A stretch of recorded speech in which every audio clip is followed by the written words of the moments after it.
बहनों भाइयों, एक बार जब अटल जी पाकिस्तान के दौरे पर थे, ध्यान से सुनिएगा, जब एक बार वो पाकिस्तान के दौरे पर थे तो एक अविवाहित महिला ने उनसे कहा, उनके भाषण से प्रभावित होकर, आप मुझसे शादी कर लें लेकिन मुंह दिखाई में मुझे कश्मीर दे दें। तो उन्होंने कहा कि मैडम, मैं भी आपसे शादी करने को तैयार हूं, लेकिन दहेज में मुझे पूरा पाकिस्तान दे दीजिए।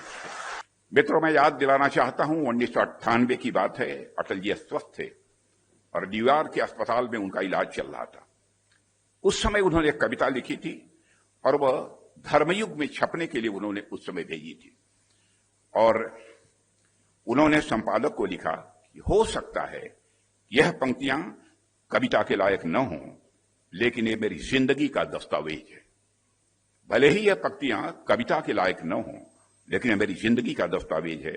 और यह कविता अटल जी के विषम से विषम परिस्थितियों में भी कभी हार न मानने वाली भावना का, मैं मानता हूं, सबसे सुंदर चित्रण है।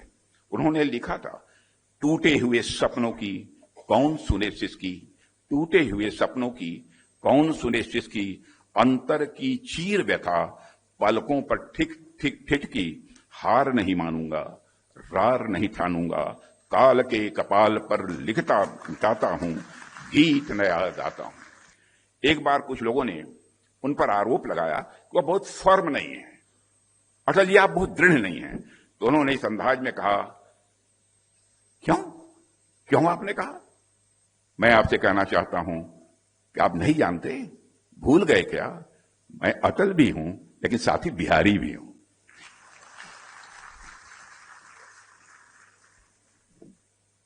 प्रत्युत्पन्न मति हमारे अटल बिहारी वाजपेयी थे। आपातकाल के दौरान में उनकी पीठ में जब दर्द हुआ, उस समय वह हिरासत में थे। उन्हें इलाज के लिए एम्स अस्पताल ले जाया गया। डॉक्टर ने पूछा कि दर्द कैसे हुआ, क्या आप कहीं झुक गए थे? तो कहा, डॉक्टर साहब, जिंदगी में झुकना तो नहीं जानता, कहीं मुड़ गया होगा।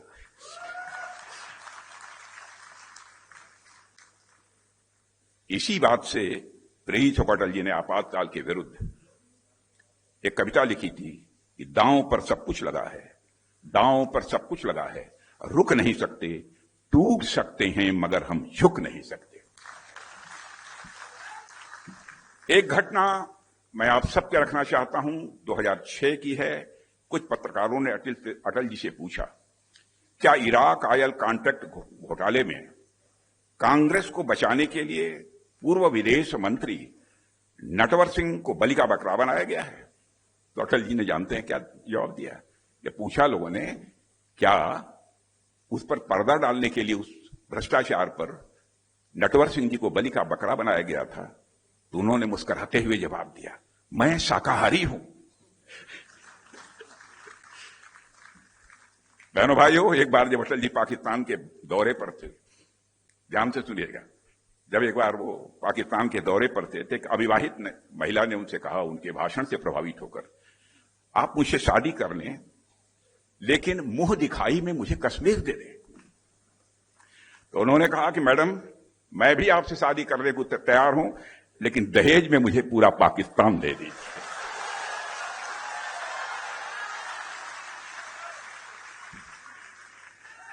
गजब का सेंस ऑफ ह्यूमर था, गजब का सेंस ऑफ ह्यूमर था अटल बिहारी वाजपेयी में। एक बार जब कांग्रेस के नेता श्री वाई चौहान कुछ समय के लिए जनता पार्टी में शामिल हुए और फिर दोबारा जब कांग्रेस में चले गए, तो एक रैली के दौरान अटल जी ने कटाक्ष करते हुए कहा कि हमने चौहान साहब से पूछा, यह आपने क्या किया?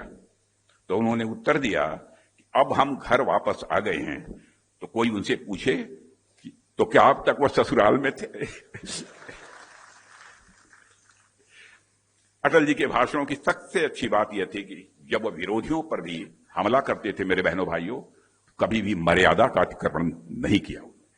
सबसे बड़ी विशेषता वो थी। एक बार हिमाचल के प्रदेश के मुख्यमंत्री वीरभद्र सिंह जी का नाम आपने सुना होगा, हिमाचल प्रदेश में भाषण करने के लिए गए, तो उन्होंने कहा, यहां के मुख्यमंत्री भद्र तो हैं लेकिन वीर नहीं है। और इतना कहकर सारी बात उन्होंने समाप्त कर दी। एक महिला ने कहा उनसे कि महिला ने क्या, उनके साथ महिलाएं भी थी, पुरुष थे, तो नवाज शरीफ उसमें से बोल गए थे कि अटल जी आप तो इतने पॉपुलर हैं कि अब तो पाकिस्तान में भी आप चुनाव जीत सकते हैं। आप ये कल्पना करिए, भारत में ही नहीं, भारत के पड़ोसी देश पाकिस्तान में भी उनके प्रति लोगों का इतना सम्मान था, इतनी लोकप्रियता उनकी थी। साथियों, 1994 की बात है कि भारतीय जनता पार्टी में बहुत लोग शामिल हुए थे और पार्टी की सदस्यता बढ़ रही थी। तो इस बात को भी अटल जी ने अपनी काव्य शैली में बड़े अनूठे ढंग से बयान किया था।